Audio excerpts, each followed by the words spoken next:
चुनाव हो, उस पर आप क्या कहना चाहेंगे? हाँ बिल्कुल सही है, मैंने सुना नहीं, उनका ट्वीट आया था आदरणीय ज्योतिराज सिंधिया जी का।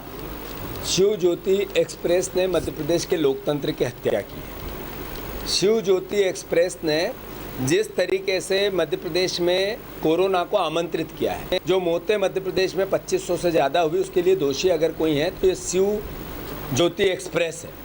इन्होंने जिस तरीके से शिव ज्योति एक्सप्रेस ने मध्य प्रदेश के रोजगार को इस कोरोना के काल में छीना है, वो सर्वविदित है। जो अतिथि विद्वान अतिथि शिक्षकों के साथ हठधर्मिता की है, ये एक्सप्रेस ही उसकी जिम्मेवार है। जो किसानों के साथ अत्याचार, उनकी ऋण माफी योजना रुकी, जैसे अभी प्रेमचंद गुड्डू जी ने कहा कि एक मुख्यमंत्री की डिमांड क्या थी, अब उसको करने का कर्तव्य पालन के लिए पद मिला है तो अब चुप है, मौन है। मैं मानता हूँ कि ये सब दोषी अगर कोई है तो शिव ज्योति एक्सप्रेस है।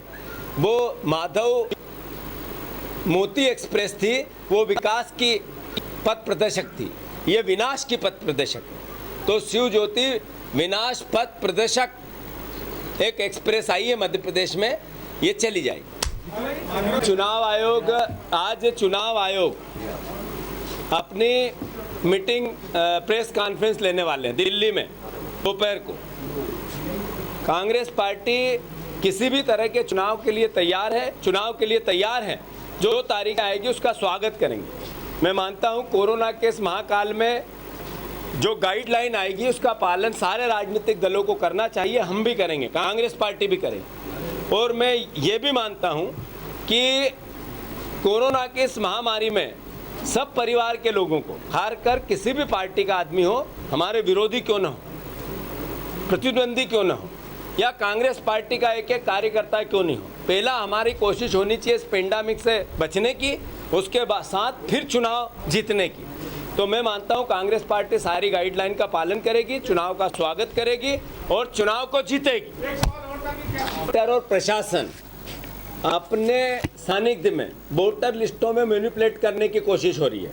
हम अलर्ट हैं, हम धीरे धीरे कमियां उजागर करते जाएंगे, आपके माध्यम से बताते जाएंगे। पर याद रहे, कलेक्टर और प्रशासन, निर्वाचन आयोग, जो भी संबंधित कर्मचारी अधिकारी, अगर इस तरह की मैनिपुलेशन किसी की पाई गई तो कांग्रेस पार्टी अंततः उसको किसी भी रूप में नहीं छोड़ेगी, चाहे वो सत्ता में आए या किसी और तरीके से। हम ऐसे अधिकारी और कर्मचारियों से अनुरोध करना चाहते हैं, प्रार्थना करना चाहते हैं, संविधान की पालना कर। ये हाई कोर्ट के निर्देश क्यों आए किसी भी व्यवस्था के खिलाफ, अपने आप में बताता है कि आप बेईमान हो। तो इस तरह की हरकत प्रशासन करने से बचे, ये मेरा अनुरोध है। श्रम हो वहाँ टेम्परेरी 1001 बेड लगा के जितने आइसोलेटेड करने की प्रोसेस, जो हॉस्पिटल में नहीं जाए, जिनको ऑक्सीजन की आवश्यकता नहीं है, उन लोगों के लिए 14 दिन का क्वारंटाइन सेंटर काटने का एक सेंटर बनाना चाहिए। और प्रशासन ने रिमेट करना चाहिए कि इसको किस तरीके से हम और सही तरीके से करें। कांग्रेस पार्टी प्रशासन का साथ देना चाहती है। दूसरा, किसानों का आज पूरे देश में भारत बंद का आह्वान है, किसान संगठनों का। कांग्रेस पार्टी इसका समर्थन करती। कांग्रेस पार्टी रोड पे आके इस पेंडेमिक में बंद नहीं कराई, पर यह जरूर है कि किसानों की जो वेदना है पूरे देश की, मोदी सरकार को जो चुना, उनका एक वादा था, बहुत हुई महंगाई की मार, अब की बार मोदी सरकार, एक वादा था किसानों की आय दुगनी 2022 तक करेंगे, दूसरा वादा। दोनों निस्त नाबूद हो रहे हैं इस कानून से। एक, आपने समर्थन मूल्य को क्वेश कर दिया एक कानून लाकर, जिसमें स्टॉक की लिमिट घटा दी। जब स्टॉक की लिमिट घटाने का कानून आता है तो अपने आप जब फसल आती है तो स्टॉकिस्ट जो होता है वो मार्केट में अपनी फसलें भेज देता है। इससे उस समय समर्थन मूल्य मिल ही नहीं सकता किसी फसल का।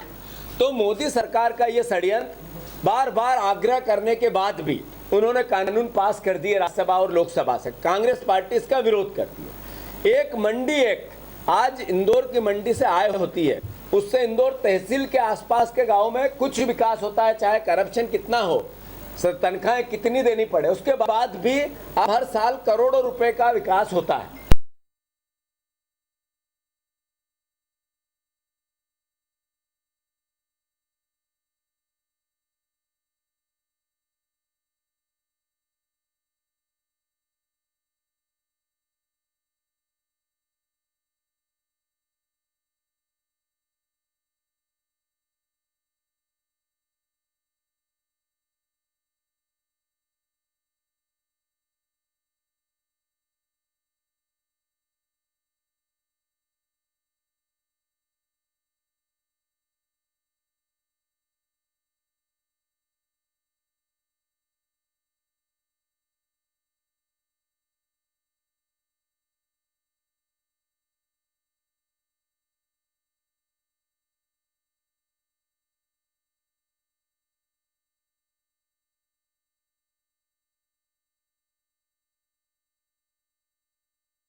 मुख्यमंत्री जी बार बार बोलते हैं।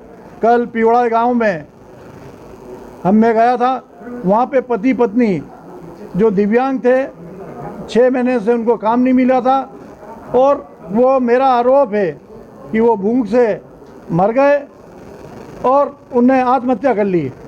और कहाँ गई, मैं मुख्यमंत्री से पूछना चाहता हूँ कि आपकी संबल योजना गरीबों को मदद करने वाली, जो भूख प्यास से लोग मर जाएं, ऐसे मुख्यमंत्री को त्यागपत्र दे देना चाहिए। और आने वाले समय पे हम लोग इनको सबक सिखाएंगे और जिस तरीके से गरीबों के साथ आज व्यवहार हो रहा है ये ठीक नहीं है।